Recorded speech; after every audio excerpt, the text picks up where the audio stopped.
Okay, we're all here, so we'll get underway. Mr. Hickok, would you lead us in the pledge, please? I pledge allegiance to the flag of the United States of America and to the republic for which it stands, one nation, under God, indivisible, with liberty and justice for all.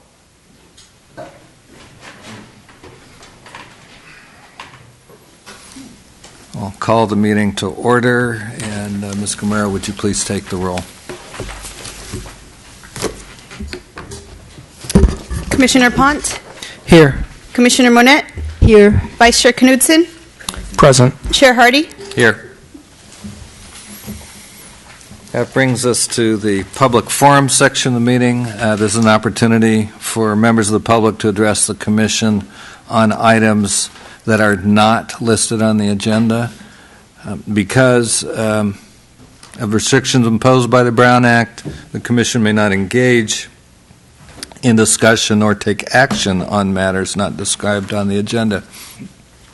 Is there anyone who wishes to take advantage of the public forum? Seeing none, we'll move on.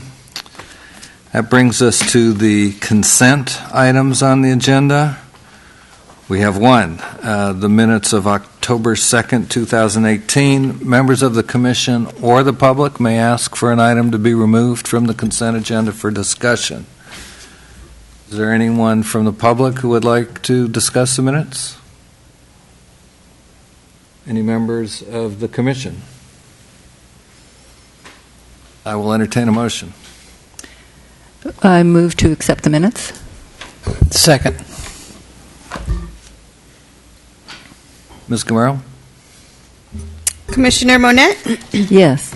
Commissioner Pont? Yes. Vice Chair Knudsen? Yes. Chair Hardy? Yes. That brings us to our public hearings and item 5.1, which is a request by Brian Moore on behalf of Verizon Wireless for adoption of a resolution granting use permit and design review approval in order to place a 12-foot-high addition on an existing PG&E tower to accommodate 6 new panel antennas and associated equipment on the property located near the 1600 block of Grayson Avenue in the A20 zoning district. It's our custom to begin with staff report, so Mr. Hickok, is that yours? That's mine. Thank you, you. Chair Hardy and members of the Commission. I'll try and keep this as brief as possible, as I know this item has been on the agenda several times in the past. So this application was originally presented at the June 19, 2018 meeting of the Planning Commission, where it was continued in order for the applicant and the city to come to agreement on the wording of several conditions of approval. Additionally, the Planning Commission expressed at that time a desire for alternative antenna designs to lessen the aesthetic impact of the tower addition. At the July 19th, 2018 Planning Commission meeting, a public hearing was opened, and there was one member of the public that spoke in support of the proposed project due to the existing coverage dead zones and the need for immediate information and alerts in situations like the 2017 wildfires. Subsequent to that, this item has been continued several other times. As a result of these aesthetic concerns voiced by the neighbors and the Planning Commission, the applicant is proposing to install 3M concealment film on the antennas, and according to the applicant, this film mirrors its surroundings, in this case the sky, thereby making the antennas virtually invisible. As noted in the staff report, the city has no standalone telecommunications ordinance, and while the PG&E Lattice Tower is not subject to city land use authority, St. Helena Municipal Code 17-112-080B requires use permit approval in order to exceed height limitations for radio and television transmitting antennas pursuant to St. Helena Municipal Code 17-136-020, electric power transmission and distribution lines, poles, and towers, and other buildings and structures in which, in the opinion of the Planning Commission, are similar to those types of buildings and structures. In addition, St. Helena Municipal Code 17-164-050 states that design review applies to any new building or structure or for exterior addition to, alteration of, or modification of any existing structure or building as regulated by each of the established zoning districts. Therefore, as a proposed modification to the existing structure, design review approval is required in addition to the use permit approval. With respect to RF emissions, local government may not consider the environmental effects of those emissions in making its decision. This means that a local government cannot base its decision on the direct environmental effects of radio frequency emissions or on indirect effects of radio frequency emissions may cause. Indirect effects include any effects radio emissions may have on property values or public health. While the city may hear concerns over the health effects of RF emissions, such concerns do not constitute a legitimate basis to deny an application. The attached RF report notes that the proposed antennas would have an RF exposure level at approximately 1% of the applicable public exposure limit. Also, as noted in previous meetings, the city and Verizon Wireless have entered into a tolling agreement, thereby pausing the FCC shot clock until November 30th, 2018. If the city fails to rule on this application by that date and the provider has served the requisite public notices and notified the agency and that the timeline has passed, the application would be deemed approved. Staff has received 4 comment letters related to this application. 3 of those are from one individual. One commenter expresses general concern about height, visual mass, and potential radiation exposure. The second commenter requests that any additional antennas be reviewed, and this would be required as a modification to a structure, and also that obsolete and/or unused antennas be removed. And a condition of approval has been added, requiring that any obsolete and/or unused antennas be removed within 6 months. The staff report mistakenly says 60 days. The applicant has demonstrated the proposed antennas will help fill a coverage need, and the placement of antennas on the tower is less intrusive and disruptive than erecting a new tower somewhere else in town. The proposed addition of wireless antennas on the existing tower would be a minimal visual change, as the site is largely an agricultural area where existing lattice towers are part of the visual character. Additionally, the location, height, and distance of the antennas reduce their overall visibility. Additional wireless antennas on the valley floor will increase communication capabilities, which could be advantageous in the event of a natural disaster. For these reasons, staff recommends that the Planning Commission determine that the project is exempt from the requirements of CEQA pursuant to Section 15301 and 15303, and consider the required findings enumerated in St. Helena Municipal Code Sections 17164.030 and 17168.050, and adopt a resolution to approve, modify, or deny a use permit and design review for the proposed addition of wireless antennas on the existing PG&E tower. The applicant is here, and I believe they have things they would like to address in front of the Commission. Thank you. In order to better inform the Commission before calling for Commission questions of staff, we like to have the applicant present first, then we'll come back to the Commission for questions of staff, and then we'll open the public hearing. So if the applicant or the applicant's representative would like to present the project, this is the time. Thank you.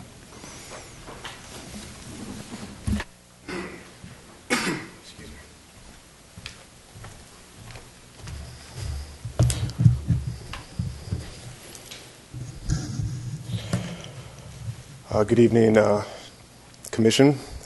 My name is Brian Moore, and I am here today on behalf of the applicant, Verizon Wireless.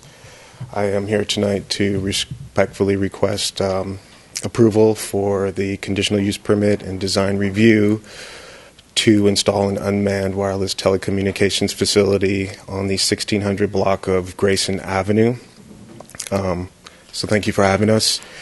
I'd like to take a brief moment to thank Aaron and Noah over the past couple of months. It's been a bit arduous, but they've helped us quite extensively as far as helping us come up with a redesign, as well as helping us navigate through the municipal code that governs this particular application. And before I go too far into it, I'd like to briefly introduce 2 individuals that are here with me today that are more than happy to answer any questions you may have. First, I have Snehil. He is the radio frequency engineer for Verizon, who is able to comment on the coverage objective for this particular site. And then I also have Bill, who is the author of the radio frequency emissions report. So those two gentlemen are here today to answer any comments, questions, or concerns in regards to their respective professions. As Aaron stated, this is our second time in front of you. The first time we were here, it was in June. It was to discuss a continuance pending ironing out some COAs. And it was at that time that it was brought to our attention that there were some concerns about the aesthetics of the antenna. Since then, we've put in quite a bit of work as far as coming up with an alternative proposed design that we hope will alleviate some of those concerns. Before I go into that too much, I'd like to discuss the background of the particular property. The property subject to this application is currently a vineyard where we're proposing to install an unmanned wireless telecommunications facility on top of an existing PG&E lattice tower towards the southern portion of the property. The view sheds from this particular lattice tower to the north, we have existing vineyards. To the south, we have trees, bushes, and some homes along Grayson Avenue. And then to the east and west, we also have vineyards, trees, and bushes. We're proposing to put the antennas on top of the tower, thereby increasing the height of the tower, overall height to approximately 95 feet. And we are proposing to situate the ancillary equipment nicely underneath the existing footprint. The coverage objective for this particular site is to provide coverage to the residents, businesses, and visitors of the city of St. Helena, particularly the downtown area. And whenever we approach these types of sites or these types of projects, we have two goals in mind. The first goal is to identify and fulfill a gap in coverage, and then we try to fulfill that gap in coverage with the least intrusive means. So the gap in coverage for this particular site is the downtown corridor area of the city of St. Helena, and then the least intrusive means that we employed with this particular project was to consider, we considered a couple of different locations before we choosing this particular one. The first location that we looked at was a PG&E substation located at the corner of southeast corner of Mills Lane and LaFata Street. We decided not to go with that particular location because that particular location would have required us to construct a 70-foot tall monopole, and we felt that that would have been a lot more visually intrusive versus co-locating on an existing PG&E tower off of the main corridor that leads into the city of St. Helena, Main Street. The current location that we're at, it will not be readily visible to the traffic that traverses along Main Street, and it is similar to the existing, as far as height is concerned, it's similar to the existing lights that are currently on the high school football field or recreational field. So as far as the this application, to be quite frank, was a bit challenging for all of us because there isn't a code that directs us as to how to select sites. There isn't a code to refer to as far as development standards. However, you do have a code, as Commissioner Pont pointed out in June, that does govern antennas. And so that particular section, section 17.136.020, is what we use to govern our narrative in support of this particular application. I'm not going to go through every single point as it's already in the record. However, if there are any particular questions about our complicity with section 17.136.020, please feel free to ask me. Equally important is the section of the code that governs conditional use permits. That is section 17.168.050, and it's pretty extensive as far as the list of required findings that needs to be made on your behalf in order to approve the application. And we spent quite a bit of time going through it, and that's what I'd like to go over briefly. 17.168.050, subsection A, and I'll go through them one by one, and it won't take too long. That mandates that the proposed use would not generate odors, fumes, light, glare, radiation, or refuse that would be injurious to surrounding uses or to the community. And it's our position that the proposed unmanned wireless telecommunications facility will not generate any odors, fumes, light, glare, radiation, or refuse that would be injurious to the surrounding uses or to the community. Support for that statement is twofold. One, it's found in the attached EME report.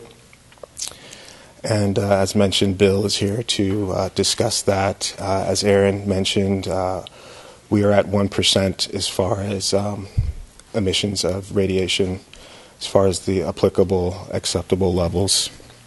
Secondly, we are proposing to employ a relatively new technology to stealth this particular array of antennas. It's called 3M film, and what that is it's a mirror-like application that we would send to 3M, and they would wrap the antennas in it. And what that does is it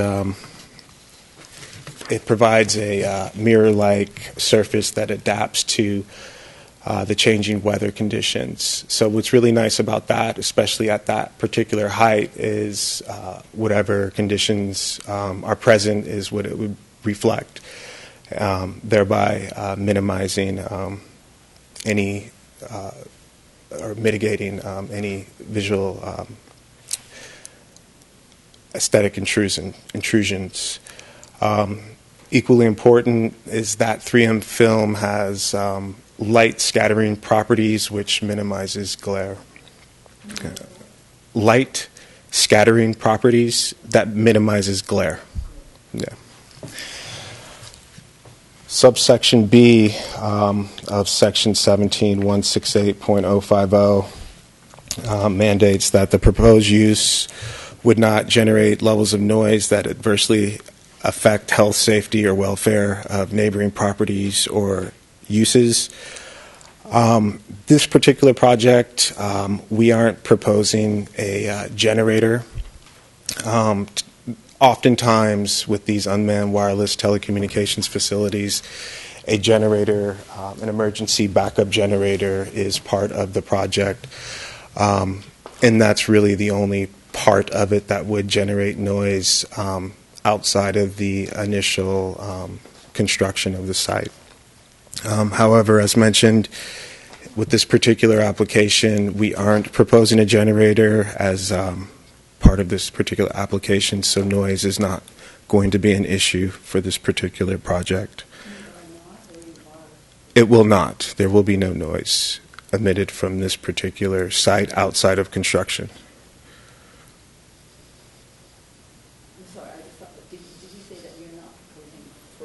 No. I'm sorry, thank you. Yeah, I was just wondering, I thought you just said that you're not proposing a generator being part of this. Is that Correct. accurate? That's accurate. So the part of the staff report that says PG&E needs to approve it, that's not even on the table anymore. Is that accurate? I'm sorry. Repeat that. I'm not. Well, there's a part of the staff report that says that you did want to have a generator, but that you needed permission from PG&E to do so. No, that's not accurate. We're not proposing a generator as part of this project. Okay, because there was a conflict. It said Yeah. that in one place, and then the No, other place it said yeah. you weren't. So I was But confused. there's just not enough room, and we need to be sensitive to the limitations on where we can locate the ancillary equipment, and there just isn't enough room for a generator. We will have battery backup, so in case of emergencies, the batteries will kick in to provide a certain period of time of use before it runs out, but there is no generator. Can I ask another question, or is this the wrong time, Chair? This is the best time. Oh, okay. And then tell me about the transformers. Some transformers have a hum. Is there any noise associated with the transformers? Because you are going to have transformers in this at the bottom of the tower. Is that my understanding? Is that correct? No, we're not proposing any transformers as part of this particular application. I think that has more to do with a PG&E thing. What we're proposing is to have ancillary equipment, which includes racks where we would house the batteries for backup, as well as that would provide places where we would connect the cables to, and all of the bulk of the project, as far as the anything that may emit any noise, is the RRUs and antennas, and Snehill, RF engineer, can talk more about that, but there is no noise that's going to be coming off of this particular project. Okay, and you're talking about what's going to be enclosed in the bottom of the tower. You're going to Correct. build, is it just a fence around, or will it have a ceiling on it as well? It's a fence. At this point, it's a proposed fence, a wooden fence that's going to enclose the equipment underneath the tower, so it's not going to be visible unless you walk right up on it. But the rain won't go into the No, rain is not an issue for this Without a- particular. No, roof? no, we don't. It's not necessary for this type of development. We build these sites where it snows, rain, wind. That's not an issue for this particular site. Okay, so the batteries will be enclosed, and they Inside the cabinets. inside cabinets, and the cabinets will be exposed to whatever rain comes in there. Correct. Is that accurate? Okay. Well, rain won't get in. They're designed to be I mean, weatherproof. in the enclosure. yes, so, yeah. so that will still be exposed, because I just didn't know if it was a little room or if it was just No. the perimeter. No, the way that this lattice tower is, there's just not a whole lot of room underneath there. So we're working with what we have at this particular site. But yeah, to answer your question, it'll be fully enclosed, but there will not be a roof as part of the application. Fully enclosed Fully enclosed by a wooden fence. by the fence, but not the top. No. Okay. No top. Okay, got it. Thank you. No problem. All right, going back to subsection C of 17.168.050, the proposed use would not generate traffic noise in excess of the normally acceptable range identified in the general plan. This particular application, it's an unmanned facility, so there will not be any traffic associated with the particular project, with the small exception of maintenance and construction. Subsection D mandates that the proposed use would not make excessive demands on the provisions of public services, including water supply, sewer capacity, energy supply, communications facilities, police protection, and fire protection. It's our position that this proposed use will not make those demands. More specifically, this is a unmanned wireless telecommunication facility that doesn't use water or sewer services. In fact, the wireless telecommunications facility will add to the existing infrastructure, namely the communication infrastructure, by provisioning additional data capacity and coverage capacity to the residents, visitors, and businesses of the city of St. Helena. It will not have any impact on police or fire protection. It will add to that. Subsection E mandates that the proposed use would provide adequate ingress and egress to and from the proposed location. There is currently ample space to get to and from the proposed location. There's a 10-foot wide utility access road that connects the proposed lattice tower where we're going to situate the wireless facility to Grayson Avenue. Subsection F stipulates that allowing the proposed use would not conflict with the city's goal of maintaining the economic viability of a local serving community.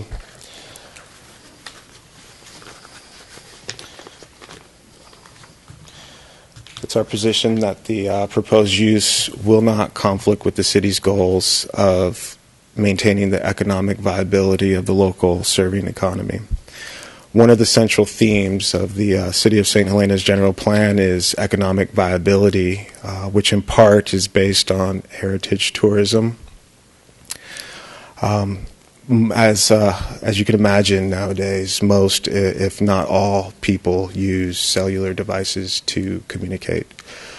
In fact, between 2014 and 2019, mobile data usage is projected to grow nearly sevenfold, just to give you an idea of how important the ability to communicate is to everyone, specifically in this case to the residents, businesses, and visitors of St. Helena. And it's part of Verizon's network strategy to provide reliable service and stay ahead of this demand.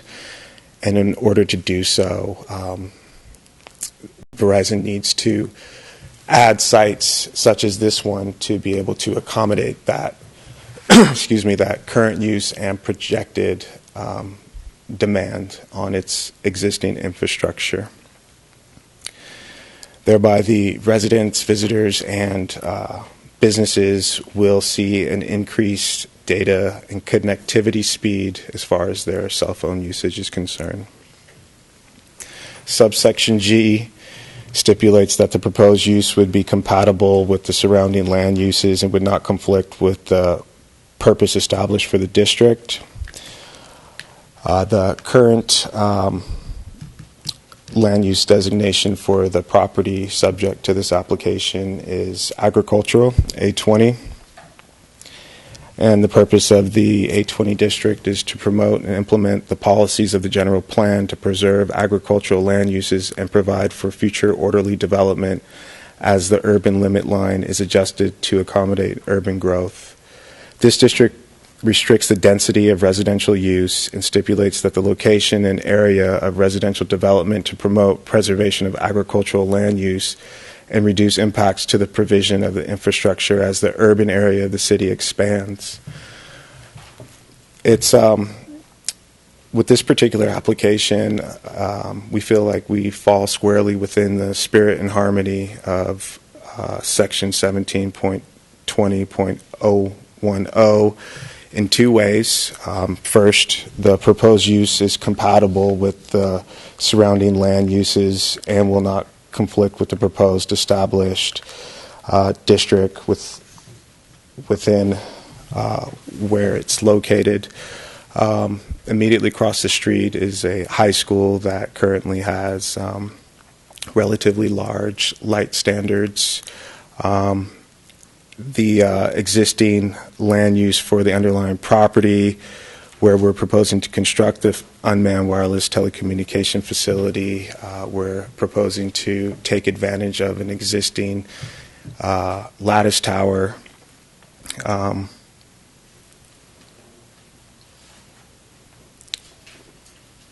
Where the property is currently a vineyard. Sorry, I lost my space. The proposed use is not related to residential density or residential development, which is the legislative intent behind restricting such developments in A20, and we're not doing that in this particular case scenario. Furthermore, the proposed use promotes the preservation of the agricultural land in that the wireless telecommunication facility will not reduce or impact in any capacity the agricultural use of the property. We're not proposing to remove any of the vineyards. The ancillary equipment, as we discussed, will go directly underneath the footprint, thereby minimizing the impact to the surrounding vineyards that are there. So we thought that was important. Secondly, the wireless facility will add to the provisioning of the infrastructure as the urban area of the city smartly expands, and will not negatively impact the provisioning of the infrastructure as it stands, providing vital communication for the residents, visitors, and businesses of the city of St. Helena. Subsection H, Subsection 8 stipulates that the proposed use would not be in conflict with the city's general plan. The general plan has a couple of sections that we felt like applied in this particular situation. Chapter 9, public health, safety, and noise. This particular chapter's element aims to ensure that the city's residents, workers, and visitors are protected from negative exposure of flooding, fires, hazardous materials, air pollution, and geological and seismic hazards. I think this is a really important point to consider. As we all are aware of the fires that have taken place most recently, coupled with the fact that the majority of people rely solely on cellular devices for communications, that this falls squarely within the intent of that, because by adding this site to this particular location, it will provide coverage directly to the downtown and surrounding areas of the city of St. Helena. And oftentimes when you have these types of natural disasters, text messages are sent vis-a-vis the public network that's in place to inform people of impending danger, what to do. If we don't have these types of facilities, then that communication is not there. And you could be talking about a potentially life or death situation in those unfortunate circumstances. The more facilities, in essence, increases this infrastructure, which thereby increases people's ability to receive and transmit communications. The general plan also stipulates that tourism is an economic driver for the local economy. As I just mentioned, most, if not all, people use cellular devices to communicate. Tourists oftentimes will post their experiences of the city of St. Helena on various social media platforms, which indirectly contributes to the local economy. Subsection I, that the proposed use would not be injurious to public health, safety, or welfare. As mentioned, I think this actually contributes to the overall public health, safety, and welfare in providing adequate means of communication. Furthermore, the EME report attached to the application evidences that the radiations that are emitted are well below any point of concern. Subsection J, that granting the use permit would not set a precedent for the approval of similar uses whose incremental effect would be detrimental to the city or would be in conflict with the general plan. This is also an important section to pay attention to because at the June hearing, it was a concern that this could be a slippery slope where you could potentially see a slew of other carriers on the same lattice tower. However, the city of St. Helena has safeguards in place to protect against that, namely that any application would have to go before you vis-a-vis a conditional use approval, albeit they are co-locating on an existing tower such as ourselves. Excuse me, Brian. Yep. I'm just going to chime in. The bylaws identify that applicants' presentations are to be limited to 10 minutes. Okay. I think we're significantly over that, and so if you could just go ahead and summarize. Yep, in summary. So in summation, there's no parking involved with this particular site. That's subsection K. And L, the capacity of surrounding streets are more than adequate to serve this particular site. There's not going to be any delivery of anything to the site outside of the initial construction timeline. I do apologize for being a bit long-winded, but I thought it was important to put that into the record and show that we were in compliance with the rules and regulations governing the CUPs in the city of St. Helena. So gladly entertain any questions any of you may have. And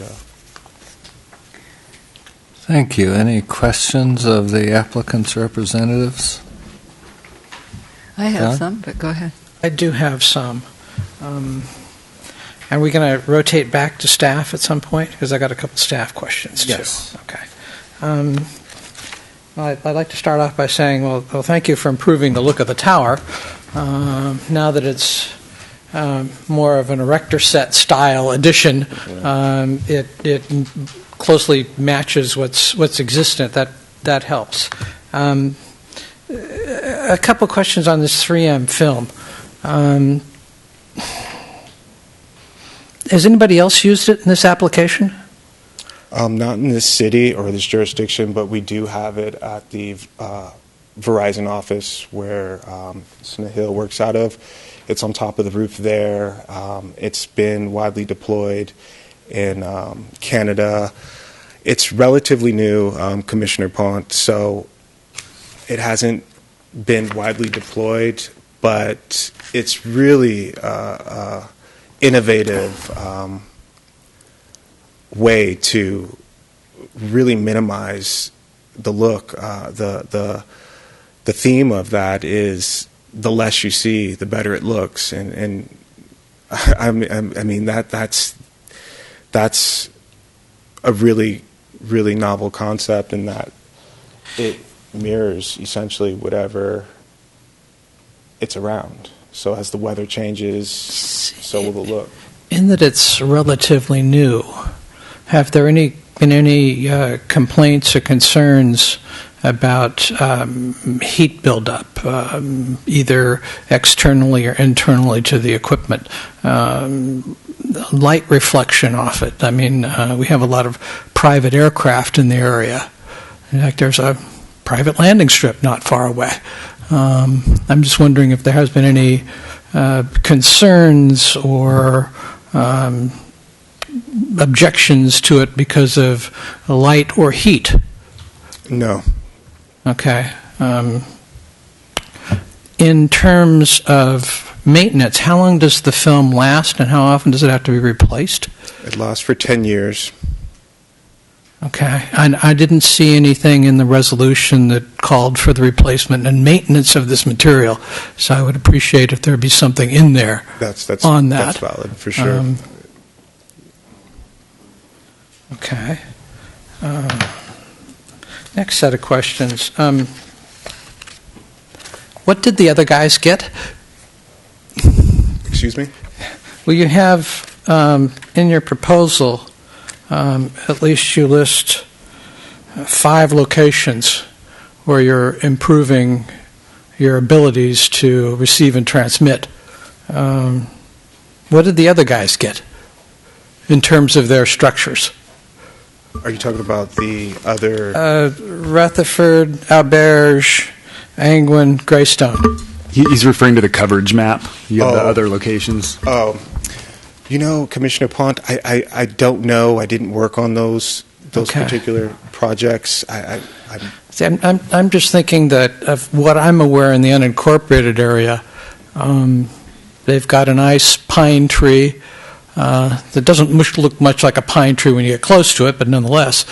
On the other hand, they do have a very nice water tower Right. that if you didn't know it wasn't a water tower, Yeah. you'd think it was only a water tower. Yeah. No, I know. So I'm curious about the other installations in the same programmatic range Right. that the other folks got. I mean, it's really a case-by-case situation, Commissioner. Every location's different. A lot of times, specifically in this particular location, we're confined with such a small amount of space because we can't and we don't want to disrupt the vineyards that are in place there. So there really isn't any room on this particular property to do a monopine or a water tank, and to be quite frank, those types of installations they're a lot more impactful as far as the development is concerned. And it really is a site-by-site analysis, and we work with staff, Aaron and Noah, and if this property would allow for that, and there were no existing structures to co-locate on, we would clearly advocate and propose for a similar installation. As Do you mentioned. even know if the other sites are co-location sites, or if they're?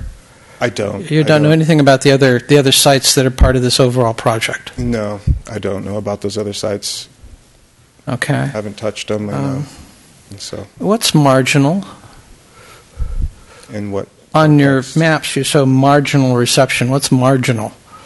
Commissioner Pont, that's a question that I'd like to Okay, have, that the submit. engineer will answer. Sure. Would you like to have him come up and answer that? Well, Because I have some radio transmission questions as well.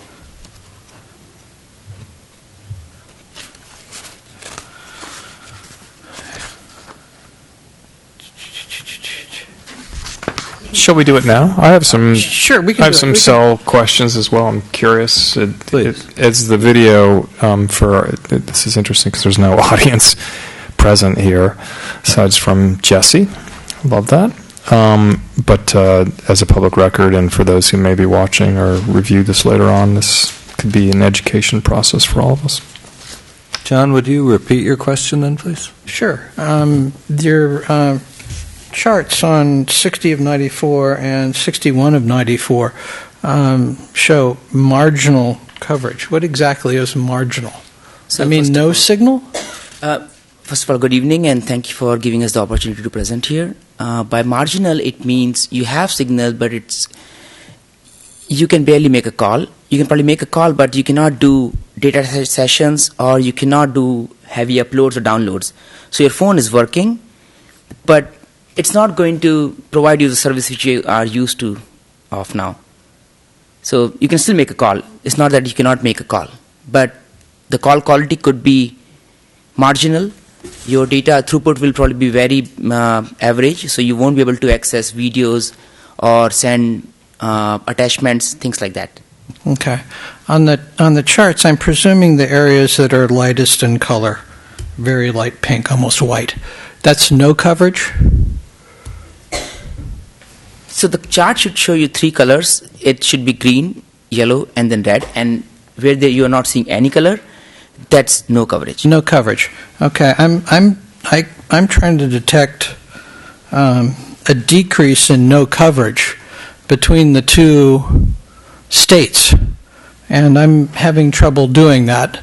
I'm wondering if that's just the scale of the maps, or if really there's no decrease in the no coverage area. So if you look at the green, color and Well, focus yeah, on that's increased coverage. That's better coverage, but it's not wiping out any no coverage areas. Yeah, so because my question is there a decrease in the no coverage areas? I don't notice one between the two states. when you say decrease in no coverage area, you mean where there was no coverage? Is it decreasing? So we are providing coverage to a place where there existed no service. Is that the question I'm getting? So, Commissioner Punt, may I add a little color commentary here? So I used to live on Adams Street, and I been a long time Cellular One and then AT&T customer, and I decided to try Verizon. So I got a new phone and I switched to Verizon, and I could not make phone calls from Adams Street from my home office. So that was sort of a no coverage in the city of St. Helena moment. Verizon had very good customer service, and they're like, "Oh yeah, don't worry, we'll work on it," etc. Well, the proposed solution was for me to buy a booster to connect to my electrical outlet and actually provide coverage for me and my neighbors. I elected not to do that. I went back to AT&T, but I think this poor coverage in St. Helena was actually, some of the coverage is really bad for Verizon locally. So I would suspect that the better coverage, a tower like this would perhaps alleviate the problem that I used to have on Adams Street. I'm just kind of looking at the maps, and I have trouble detecting any difference in the no coverage areas between the before and after. If you will. I think we can probably clarify that pretty easily. Maybe I'm wrong, but please tell me if I am. It's my understanding that transmission reception in these frequencies is essentially line of sight. Am I right? It's partially right. It's line of sight and it's reflection also. So there is a lot of phenomena which takes place. The signal could be bounced off a building. The signal could reflect, so it can bend. Okay. So it does a lot of phenomena. A line of sight is just straight shoot. So Right. that's your best case scenario. Right. Okay. So it's better than pure line of sight, but how much bounce effect do you get? You get a lot actually, and the bounce effect is the one which is helping bring up the data throughput up. If you do not have any bounce, and I'm talking technical terms now, you cannot have multiple streams of data, which is increasing the data throughput. So if you must have heard that your data throughput is increasing. I mean, there is new technology coming up, and you're getting more and more. So how is the coverage affected by elevation and topography? Elevation plays a big role. So you have to have a certain height to cover a certain distance. If you are below a certain height and you have buildings, trees, hills, you just cannot overcome all those obstacles. So you can still cover something, but you cannot get far enough. So am I right in thinking you need a minimum height of some kind in order to accomplish the desired improvement in Yeah, coverage in that's downtown correct. St. Helena? Yes. And what's that height? In this situation, we can probably live with 80 feet where we are right now. Now, if we can go at the middle of the city, that could be a different number. So Different in what way? Lower? Higher? a lower number if Well- you are at the center of the city, because now you have a site where the users are and you're going to provide coverage. So you have moved the center to the city. But if you have to cover the city from edges of the city, then you need higher heights. Yeah. I'm looking, John, at the maps, and I notice, for example, what's nominally, or maybe even accurately here to the west, we have no coverage areas on the opposite side of the county line. So I'm not surprised there. The signal would have to go from tower Up the Up. hill. to 2,500 feet and then bounce down the other side. I'm thinking that's probably not what happens.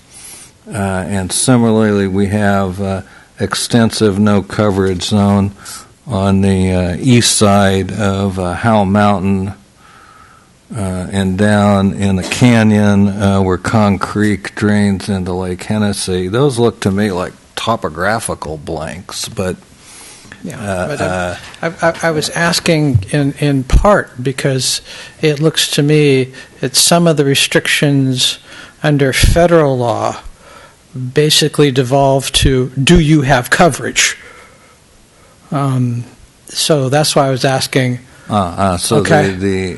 yeah, I understand. That's why I was asking that question specifically. John, And I just want to follow up here because I was trying to understand how the coverage goal affects your evaluation of your alternative locations for a new tower. So the way we analyze towers, from as RF engineer, I would actually say that put it right in the middle of the city. But that never happens, and for a very valid reason. You cannot just go and build anywhere you want. Then comes our real estate team, which Brian represents, and they say, well, these are your best options. Can you pick one of these? And that's a compromise which we achieve. Can we make it work while not being at the center where we want to be? And is there a co-location facility available where we can somehow make this technology work by changing other sites maybe and reconfiguring some things? So that's how we come up with the final candidate. So does that answer your question? Well, I'm not sure I understand why not downtown. If I could try to rephrase your question, what kind of factors do you use in site location? So Just give us a list. yeah, so And by weight, if you could. by weight, again, it would depend on who is interested in letting us build at their location. We would pick a location like St. Helena City is poor coverage. So we'll provide an area that this is poor. Then we'll go around looking for where we can possibly co-locate, because that's the best case scenario. Now, then comes the RE team, and then they're going to go and find out. Now, just because we want to So build... far I've heard location and cost. Those are two factors. Cost comes later on if it comes Well, into if play. co-location is the best option, they must have some reason that that's the best option, and I immediately jump to cost. Yeah, because every city wants us to co-locate. They don't want us to put our own towers. I mean, I would prefer to... I would support that. Generally, cities and actually enacted state law causes the least amount of discretionary review for co-located Encourage towers and co-location. antennas. Yeah. Absolutely encourages it. where are the locations in town for T-Mobile, Sprint, and AT&T? Do you know? St. Helena has a very, very limited number of cellular towers. One of the towers is owned by the city of St. Helena and is at the teen center. There is a tower there. That's actually the only cell tower that I'm aware of, and that was T-Mobile. It may now be Sprint. I'm not sure. It's Sprint. Oh, it's Sprint. And I think there's one on the hills to the west of town. It's a shame we don't know So this then, context. is the Pine Street location on the map the city property? This is called the Pine Street. For some reason, they call this St. Helena and Pine. For some reason, this... That's just the These are name. just for Verizon. The one at City Hall is Sprint. Okay, the name confused me then. That's okay. So I have a question that might help elucidate this. You're putting 6 cell, what are they called? Cell antennas on this tower. And what data rate will you do? Alpha 1.2, beta 1.2, gamma 1.2? What data can they handle? So what we are going to put and the number of bands which we'll put, so we are going to go for 4 bands by 4 bands, I mean 4 different frequencies. 4 different frequencies on each antenna. Combined, no, so each sector. So 2 antennas represent one. Oh, 2 antennas. So for example, alpha 1 and 2 would be one band. Yeah, Beta 1 and 2 would be a different band, and gamma 1, 2 would be a third band. That's correct. So for each band, what's the data rate? so the maximum data rate could be achieved even in 100 Mbps, but that's if you only have very 100, sorry? Mbps.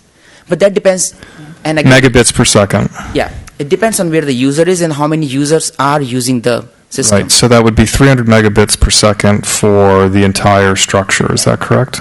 It's I don't want to quote a number, but that's just a general throughput Okay, at peak. in general, say 300 megabits per second, and what, for someone on a phone call, what is their data rate? So the average data usually what the users get is around 8 Mbps. That's the average. 8 megabits per second. So therefore, 300 megabits per second, and we've got, say, 10, just to average it. So essentially, you're able to do only 30 additional calls with this whole structure? Not every user. Concurrent? Again, I don't want to quote numbers because that I can. Well, if you that's want, useful. In general, if you want to say, every second a user makes a call, data is not connected. Yes. You are using it, then someone else is also using it. Of course. So it's a scheduling thing going on where everybody is using it. Now, the more users which come in, everybody starts getting less. So you can still support a lot of users. Right, but it actually does seem like a pretty high data rate for just a phone call. I mean, you got your bits and bytes. It can't be 8, can it, per user, general, for one? What I'm saying is 8 Mbps is on single band is the average throughput. Now, this has 4 different bands. Right, but So- didn't we just determine that we had 300 megabits per second for the entire structure, or is that wrong? Again, I don't want to comment on the specific numbers here. Why not? Because it will take a lot of math and how many users are accommodated. Well, I'm just sort of curious. Like, for example, if you were able to handle, the town has, how many people live here? 5,000 people? 6,000 people, and say that you've got a third of the market share. I have no idea if you do or not. So and then you've got a bunch of visitors. Maybe there's 25,000 people that are in Up Valley at any given point in time, so there might be 10,000 phones that could be connected to Verizon, and maybe a tenth of those people are making phone calls at the same time or using their phone. So is that 1,000 people? So to me, if the data structure could handle 1,000 or 5,000 phones at a given moment in time, that would seem like, wow, that's a successful thing. I mean, I presume it's a lot of money to set this up, and you have to lay cables, and you have to buy the infrastructure, you have to maintain the infrastructure. So I'm just trying to get a sense of how many phones does this cable support? At a time, you want to know of maximum user numbers, and again, this I'm estimation- just trying to make a Don't guess. quote me on that, but around 300 to 400 users are easily supported on the system. Now, if you put every user in the system and they all start making video uploads or downloads, now that's a different thing. Yeah, of course it's different, but I mean, you guys must have some. There's a bell curve of usage, right? And I'm not using it. Lester's using it. John's not using it. Bobby's using it. I mean, it's going to average out. I mean, that's the idea, right? I mean, that's why in emergency situations, why these things get jammed, because suddenly everybody's on their phone. That's correct. So 300 to 400 more concurrent users per time. That's lower than I expected. A couple more questions, if you would, please. What's a monopine? A monopine is a type of tower where it's a, maybe Brian can talk more about that, but it's a fox tree kind of. It's a faux tree. Yeah. Okay, because it on 32 of 49, when you're going through your selection process, southeast corner of Mills and Lafada Street, substation did not afford co-location opportunity, would require applicant to erect a 70-foot tall monopine. So that's one of the fake trees. Okay.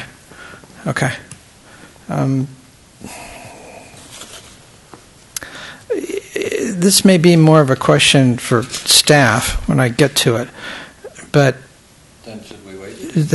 then I'll wait. One more question is just for personal curiosity as much as anything else. on the report that goes through the exposure levels, it's done in microwatts per square centimeter, but there's no time factor on it. I mean, are these generally done? I mean, every other kind of exposure I've seen has had a time factor tied to it. This is microwatts per square centimeter on ad infinitum? No limit on the time? Chair Hardy, Commissioners, my name is Bill Hammett. I'm a registered professional engineer in the state of California. I manage a firm of 20. We're located over in Sonoma, and a regular part of our practice is the calculation or the measurement or the mitigation, where it's appropriate, of radio frequency exposure conditions. We do this work for carriers like Verizon and Verizon's competitors. We do it for cities. We do it for landlords. Our job as engineers is really straightforward. What are the exposure levels, and how do they compare to the standard? Your question is an excellent one, dealing with the question of time. And the standards are based on 24/7 continuous exposure. What the science has found is that there's a threshold above which you get observable effects, below which you don't. And they put a 50 times safety factor on this threshold to come up with the federal standard. And so in this case, the maximum exposure here would be 100 times below that. So there's an enormous safety factor involved, but that's why it's expressed without a time element. That's why I was asking, because it struck me as a little strange not having a sort of time factor in it. That's correct. There's no additive impact or cumulative impact over time so long as you're below the threshold of exposure. But once you get above the threshold, there is a time factor included? No. The standard is based on a threshold. Above that threshold, you do get observable effects. The most sensitive measure is an awareness. They'll put primates in a room doing some task, turn on the energy behind the wall, and at some point they can sense that and would just as soon be in the other part of the room. That's what I talk about when I say a threshold. And the Commission, the Federal Communications Commission, has adopted a 50 times safety factor below that level. You're talking about radiation? I'm talking about energy, radiation, yes. Yeah. So this is not radioactivity, Right. which is decaying material. This is energy, just like you get from lights or from any source. There's a big, long spectrum of energy, But light at one end. we can't consider that when we're deciding on this. That's correct. This was just That's why I curiosity was about curious. it, because a lot of the early experiments in mutagenic exposure were done using radio frequency waves. You may or may not be aware of that. At exceedingly high levels. Okay, that's exceedingly correct. high levels, That's yes, correct. but Yeah. exposure over time is what counted then. So I'm wondering why no time factor. You've just explained that to me. That was Are there a alarms? curiosity question. Are there alarms that go off if it gets to a certain point? Workers who work on towers like Sutro Tower, for instance. We've been up Sutro Tower taking measurements for workers around these high-power antennas. They will wear a monitor that tells them when they're in a field that exceeds the standard. But there's nothing in the equipment itself that no. can measure that? No, because the antennas are passive devices. They turn it on. The energy comes out of the cabinets that we've talked about being at ground level, outdoor cabinets. The energy goes up to the antennas, and the antennas push the energy out toward the horizon. And so it's dissipating very rapidly as it moves away from the tower. So what do you know about the biome under the tower, the insects, the animals, and the biome under the tower? Probably nothing. I mean, they probably haven't, what's the risk and the damage for that? There's 1,000 times less energy going down than goes out. The antennas are very efficient and focus the energy out toward the horizon. Right. Your question is one that I'm not an expert in. I deal in the compliance with the human safety standards. Is there any research at all on that you know of? Or? That I know of? No, I'm not an expert in that field. Okay. And not that can be used in making the decision on this application. Well, maybe so, but remember, we're just curious right now. I have another question. And if I may, but that's incredible. The question is a very good one, and so long there's a condition that is that you can consider it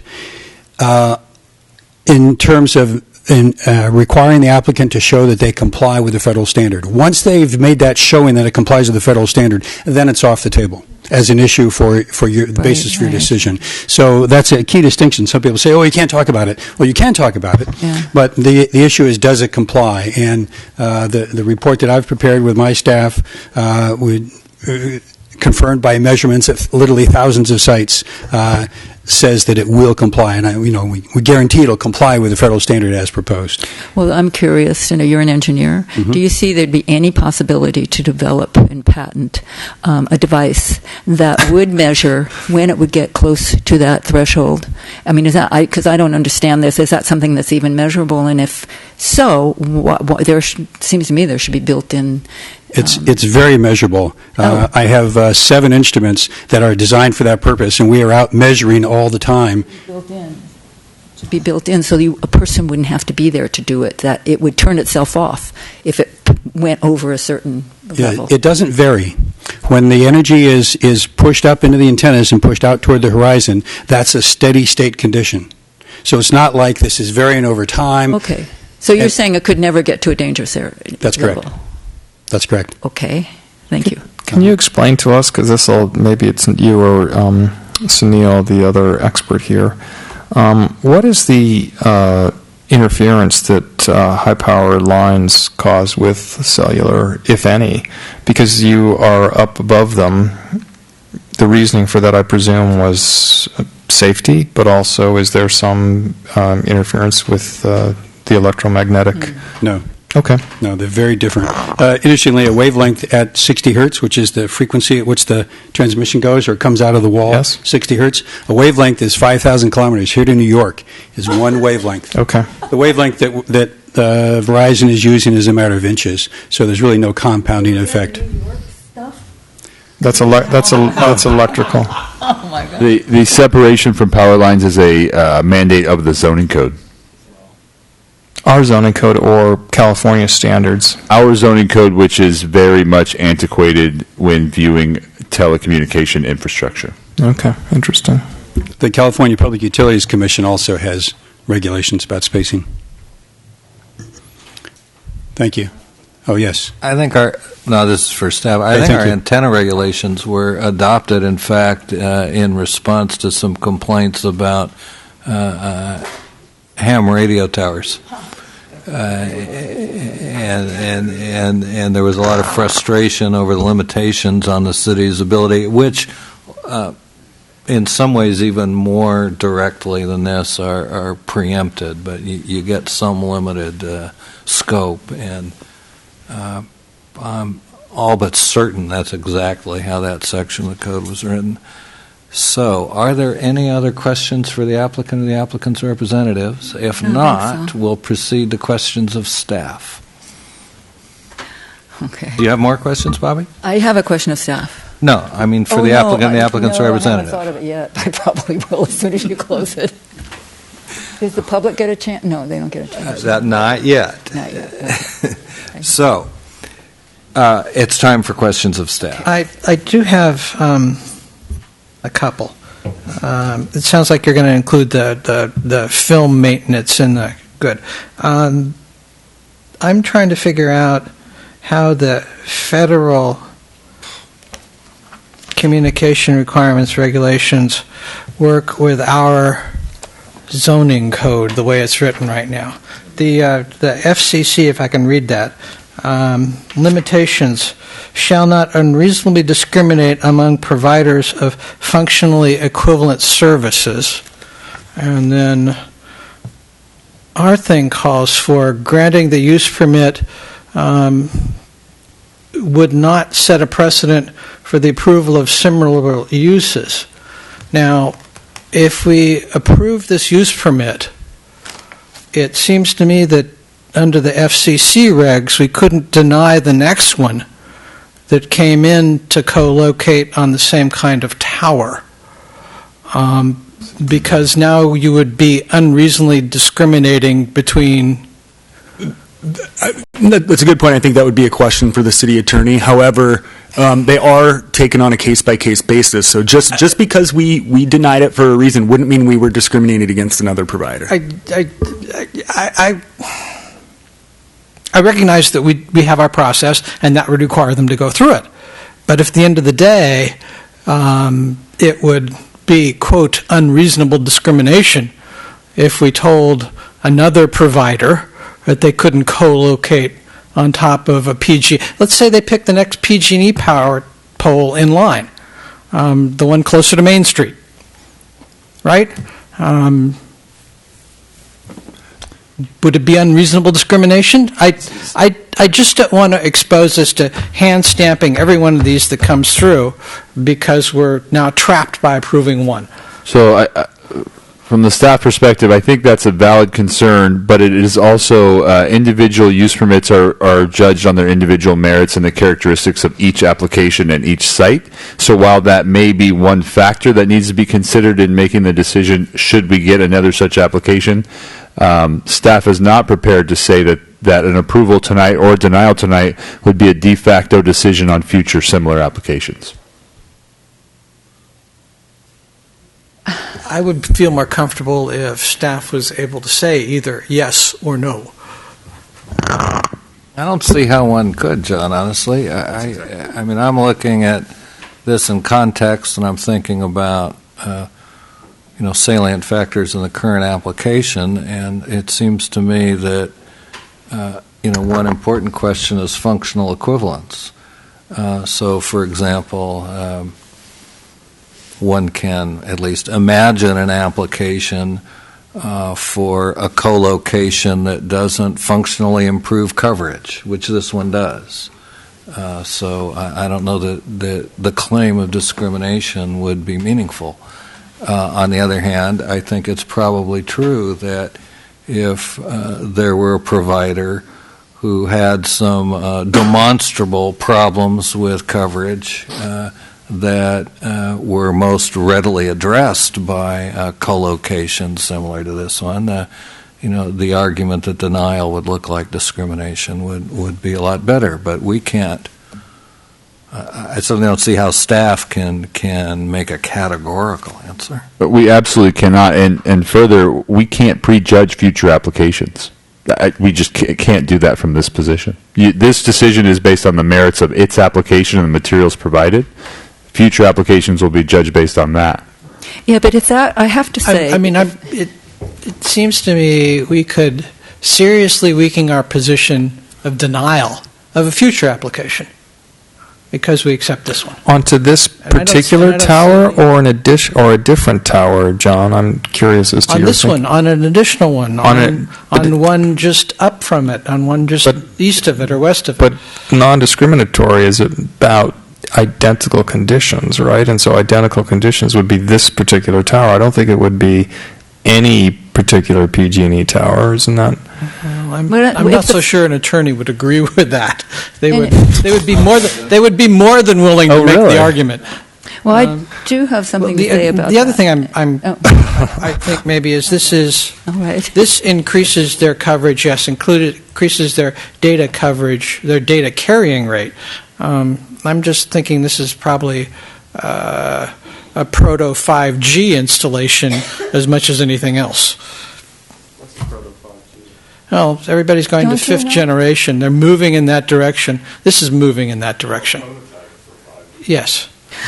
I just wanted to comment on what had the discussion that just was happening before, and it has to do with number 10 on the findings.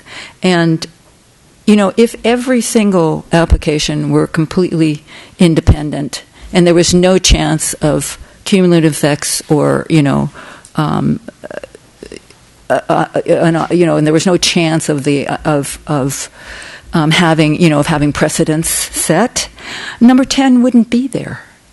This is there because we are supposed to be looking. We're supposed to ask ourselves, is granting this use permit, is it going to set a precedent for approval of similar uses whose incremental effect would be detrimental to the city? So because that's there, we do need to look at whether this would encourage more people to come in and ask for more, and then we would be in a situation of, we would have to prove that it would be detrimental, the incremental effect would be detrimental, but it sounds like they're concerned about a precedent, or this wouldn't even be there. So precedents matter.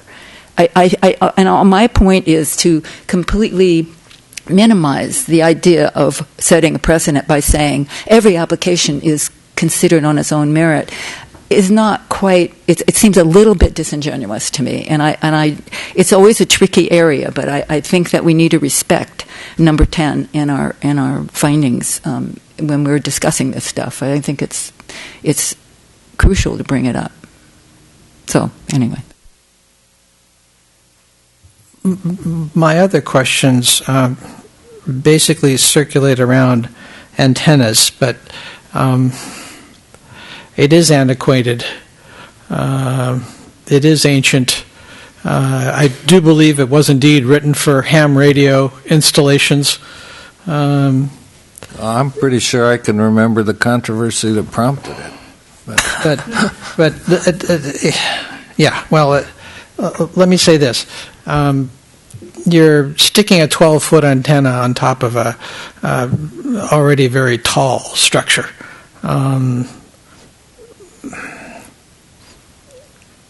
I would tend to measure the height of the entire structure, not just the 12 feet stuck on top.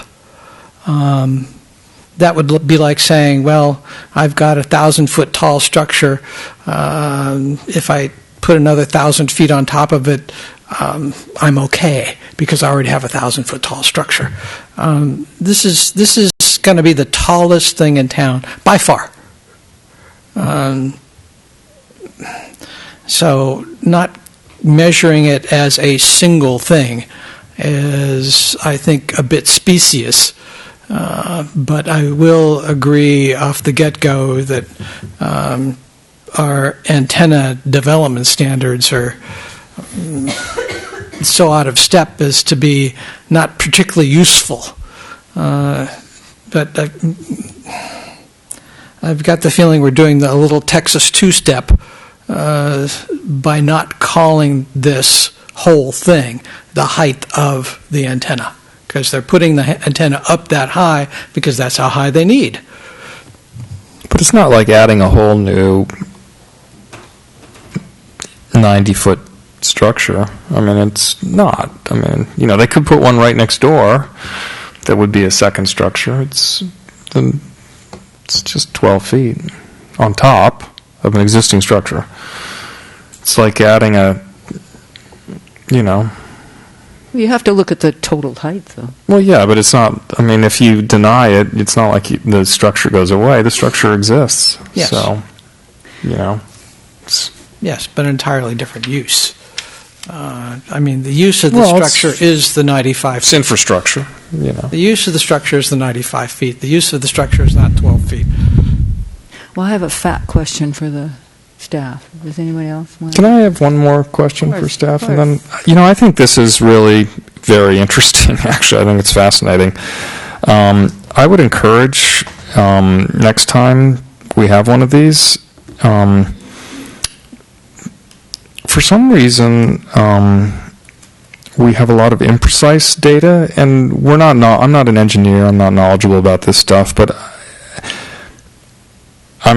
I think it would be really helpful for us to know if there are big effects, what sort of, for example, the flood control project. Well, it's a big effect putting in a wall, but guess what? It's going to, protect against a flood that has a likelihood of only 1% chance every year, right? So we really have no sense of what sort of improvements the citizens and visitors to this town who are Verizon customers will get with this addition. We just don't know.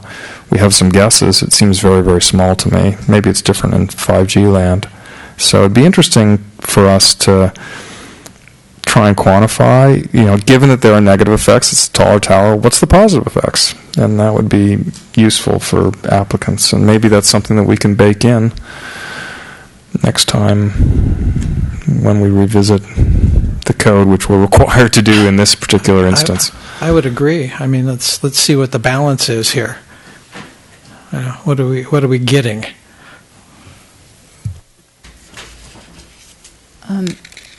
Bobby, I do you have have this- questions for staff? I have a fact question, yeah. Very good. I don't get the shot clock. It says in here that it starts on the day that the application is submitted. Is that accurate? Well, the application, it says, was submitted 1/11/18.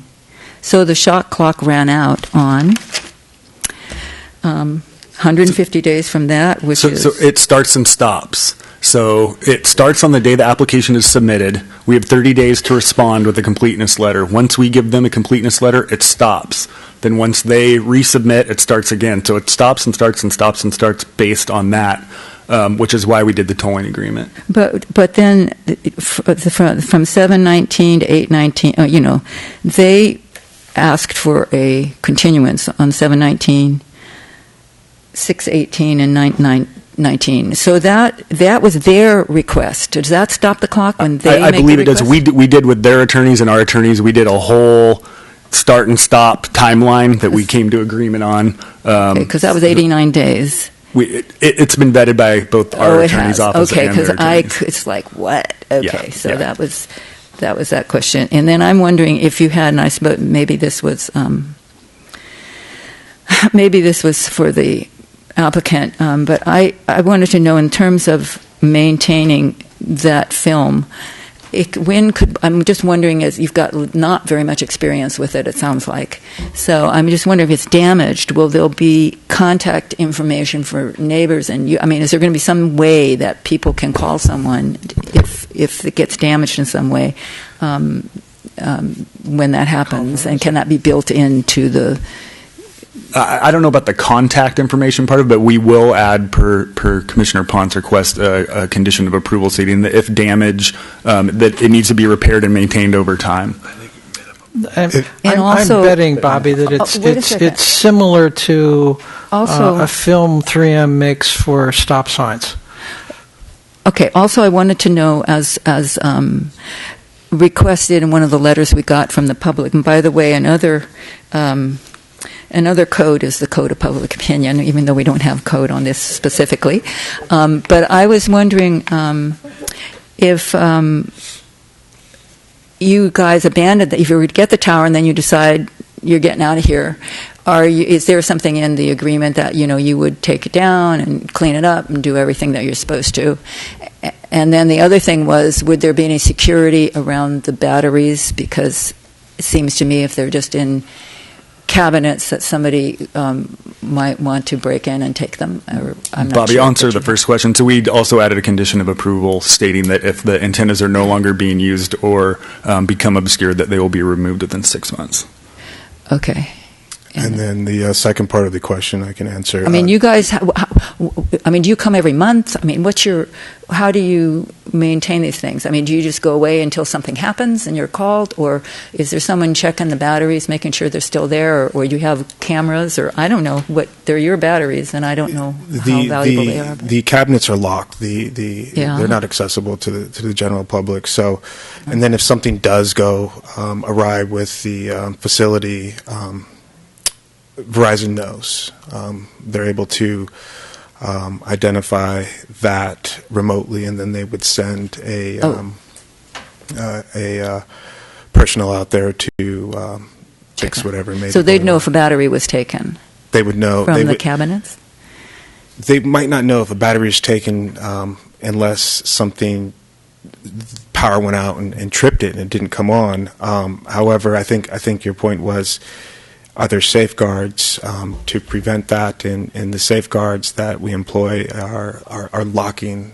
You have to have a special type of key to get into these types of cabinets. It's not like a situation where you're going to, chop off. I've the seen lock. locksmiths get into some crazy Yeah. places. So I just wanted quickly, if I may, we do have signage on the fence, on the proposed fence, that does have a contact number. Should, in the event something needs to be addressed with a particular site, there is contact information on there. I also just briefly wanted to touch on Commissioner Pont's comment about the FCC and the likelihood of discrimination. The way that you guys' code is written now, every application would have to go through this process, regardless if it's a co-location or not, based off of your code governing antennas and satellite dishes. Secondly, every application, as Noah mentioned, would need to be reviewed on its own merit, and there are a slew of required findings, as I've read off into the record, that need to be made in order to approve such an application. So as far as other potential carriers coming on to this particular site, they would still have to go before you, and they would have to make the case. With this particular location, as Noah mentioned, there are both state and your city's code that mandate, first and foremost, you can't locate an antenna directly beneath power lines. So in this particular structure, that would mean that the only place you could put it would be on top, and since we're there, the only other spot you could put it would be below the third set of power lines, which, given the trees and the topography and the conditions that are present, it just, if they were arguably trying to fulfill the same or similar coverage objective, it really wouldn't be a viable location for that particular site. Notably, you guys have ample teeth in your code, for lack of a better term, to preserve your rights when it comes to future applications. So I wouldn't be too concerned about the discriminatory language that you're referring to in the FCC, particularly with this application as it relates to opening up the floodgates for future proposed developments that are similar. If you did not get this site, is there any other site in this town that would keep you here? It would be tough because in the middle of the city, the buildings just aren't really tall enough to provide. You guys' code are very stringent because you have very unique architectural features that you like to see and preserve. And so to put this antenna anywhere on a rooftop in the city would be difficult because we'd essentially have to put it at the very edge, and it would be difficult to comply with the design standards along with your land use or general plan guidelines that are in place. So I couldn't answer that. That would be something that Verizon would go back and we've spent a lot of time looking at viable locations, and as Noah mentioned, almost every city, every jurisdiction prefers co-locations before monopines and monopoles.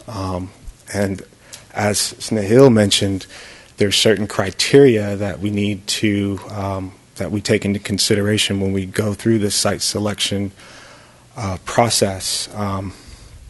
So it's not as simple. It's not easy to say yes or no in that particular circumstance. It's our position that we feel as if we did comply with the relevant codes that govern this particular application, namely Section 17.136.020, and then the conditional use permit requisites under 17.168.050. And so, yeah. Thank you. No problem. I have a question for staff then.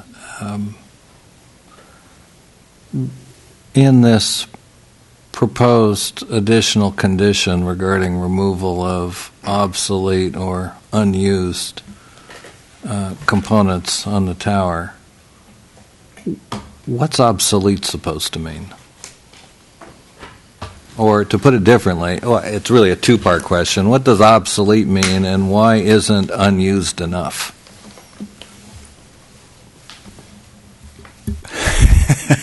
I think you're correct, and that unused is probably fine.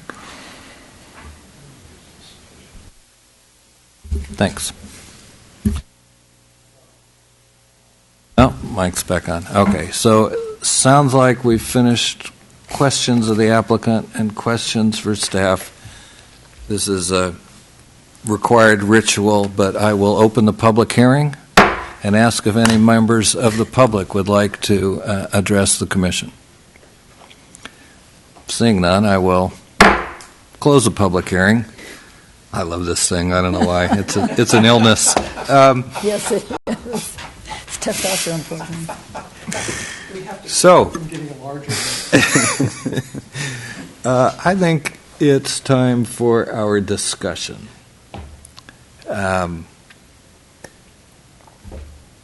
So, John, would you like to launch? I'm the farthest to the right. There you go. Well, like I said earlier, I do appreciate you guys redesigning this thing so it looks more like what's already there. I think that's a great improvement. I'm a little shaky about this 3M film. I have run across 3M films in a past life. They're generally pretty good products, but I don't know if this will exactly do what you believe it will do.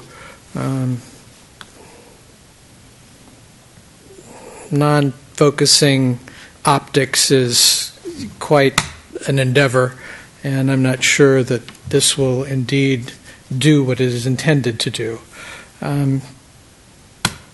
I wish that we knew what the other folks were getting, because the other installations I'm aware of in the county, some of them look a lot better than this one does in terms of how they integrate into the area around them. Physically, yeah. Yeah, I mean, for example, the water tower, you've seen it dozens of times. You may not think of it as a communications facility, but it's on a farm site next to a barn, in a barnyard. It looks completely appropriate for where it is. You don't even think of it as a radio frequency transceiver station, but it is. Was that even applicable given the height it takes to make this installation function the way it's intended? I mean, I understand aesthetically the comparison, but Yes. I'm not sure that's kind of like apples and oranges from a functional perspective. I think the point is that this is not the most beauteous of installations. They've worked on it. I'd like to see a 90-foot water tower. That'd be thrilling. Very exciting. So I have no. By the way, I have no further recognize the comment. need. I didn't get a good answer on what the other folks are getting. I didn't really get a great answer on the coverage question. You know, the before and after maps look almost exactly the same in terms of coverage. And how good that coverage is, clear difference. Coverage, not so much a difference. Well, the federal regulation seems to be working on coverage, not how good the coverage is.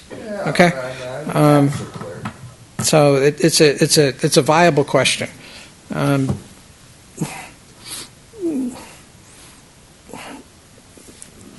On the whole, I don't think this is the prettiest of installations. Do we need it? Possibly. But I will remind everybody that Verizon was the only thing that worked here while the fires was going. Your competitors just did not work at all. Unless you had a landline or a Verizon contract, you were in trouble. So thank you guys for that. At any rate, I'm inclined to agree to this application, but I'm a little antsy about it.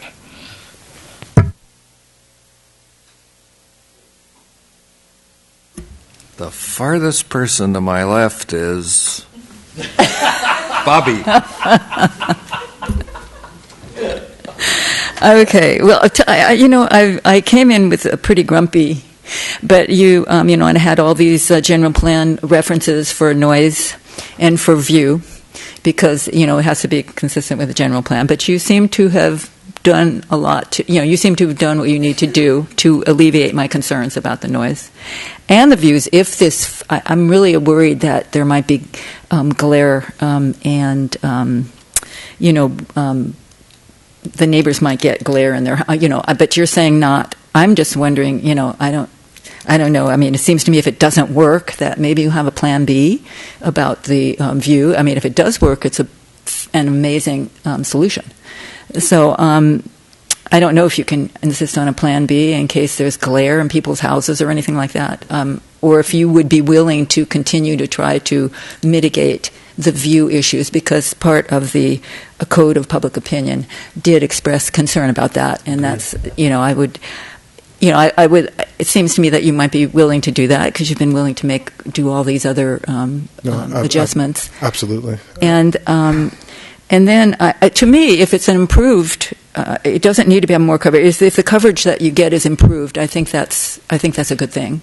It sure is that you can hear who you're talking to, or, send a picture if you want to, or whatever. I think the improvement may justify it, because so many of these findings that I could not see that you may have been reversed. So I think that might be, since it's not going to be imposing on noise view in this area, it might well be worth it. And I think it, I don't know, it will be worth it. But I do want to comment that the argument against, for having this in time of crisis, the only thing that worked in the time of crisis were the landlines, I guess. But I didn't know, did Verizon work too? Okay, well, I didn't know that. So that's great. So I have changed my mind after this hearing, and I can support this at this point. You're up, David. Even though I'm more over to the left. Moving towards the center. We just seem to have ended up in this naturally appropriate seating position. But I will remind the commission my hair is not orange. nothing to add? Okay, so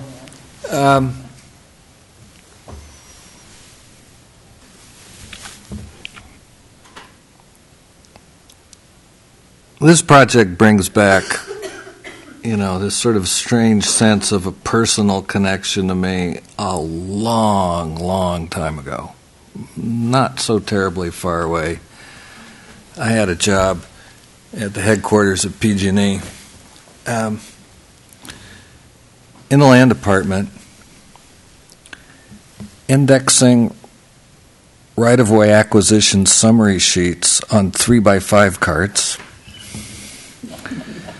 And one of the transmission lines for which I indexed all of the right-of-way acquisition summary sheets on 3x5 cards was a line from Fulton on over to Winters or wherever it goes that includes this tower.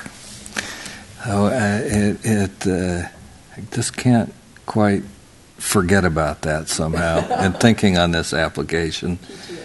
Something like that. The best thing about that job was I kept a collection, a list that's at least partially memorized of all the really strange names of the grantors who were giving PG&E easements, like Kirby Q. Rakestraw and Wealthy Abigail Carruthers. Wealthy, a first name? I mean, who does that? But with respect to the merits of the application, it makes sense to me to co-locate. I see comments from two neighboring property owners and only two in spite of the fact this has been on now 2 agendas over a long period of time. I think I understand how disruptive this kind of change can be for someone who is physically very close to it.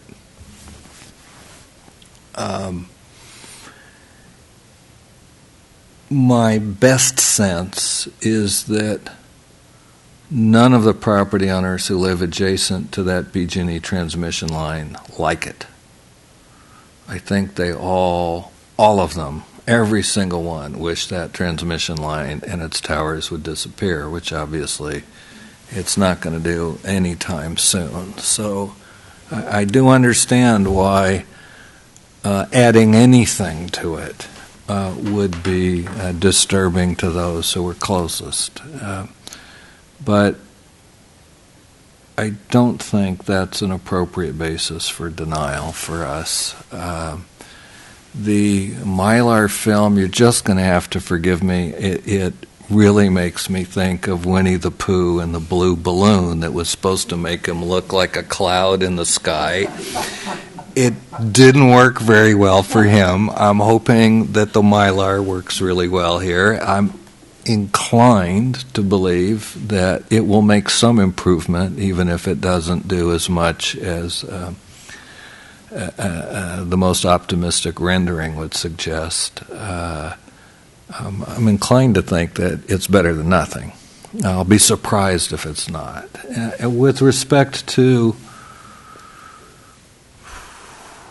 potential for damage and the like, I really don't think we're going to have any difficulty getting Verizon's attention if something tears apart up there with light material like this film.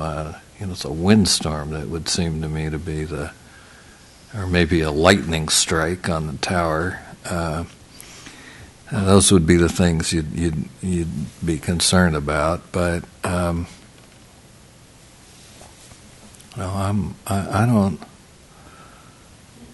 don't have a problem with the application at all, and I think moving forward in the world we live in, having good cell phone coverage is a value to the community, and in a time of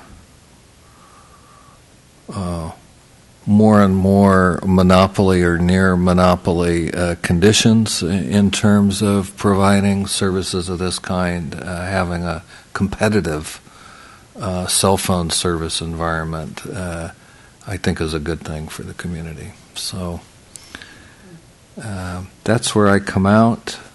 I don't know if there's any further discussion, but if y'all are ready, I'd be happy to hear a motion.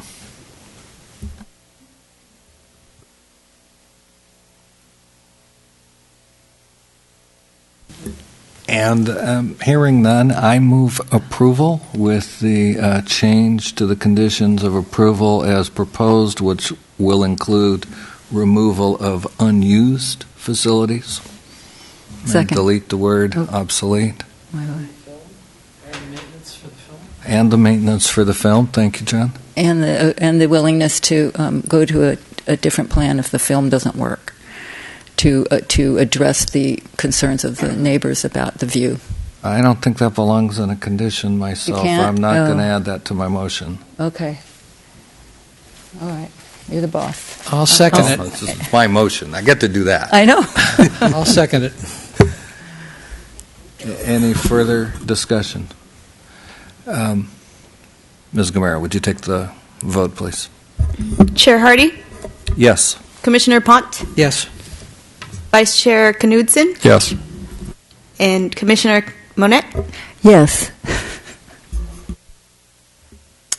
Thank you, you, guys. gentlemen. Thanks for coming. Thank you.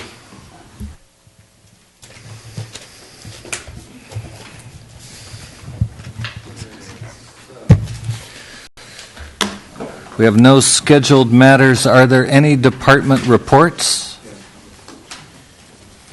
Briefly, I do have a department report. I'd just like to comment on two things. City Hall is hosting open houses to discuss the TOT tax measures, the transit occupancy tax measures that are coming up on the ballots.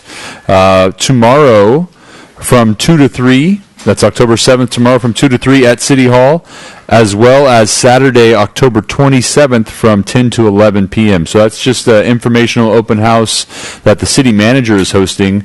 If there are any questions from the community, you'd like to come provide some comments or just ask some questions to get some additional information, that will be occurring both on those two dates, and there's information on the city's website. But staff just wanted to make that announcement and let the public know, as well as the commission. So those are open houses hosted at City Hall. Separately, staff does anticipate posting of the general plan and EIR next week for public review and comment for a 60-day review and comment period, with hosting of a public hearing to facilitate verbal comments to the Planning Commission at the December 4th meeting. So just please mark your calendars. Members of the public who are interested in coming and providing direct comments to staff and the commission, and commissioners, please plan on being in attendance on that date, obviously. And we are, again, planning to post the final draft of the general plan and the EIR for public review and comment for a 60-day period next week. So just the general plan and the EIR, both documents. And for December 4th, it will be the same. It'll be the general plan and the EIR comments. Yes. Primarily, that's to facilitate the public hearing on the EIR comments. However, folks will be able to provide comments on the general plan.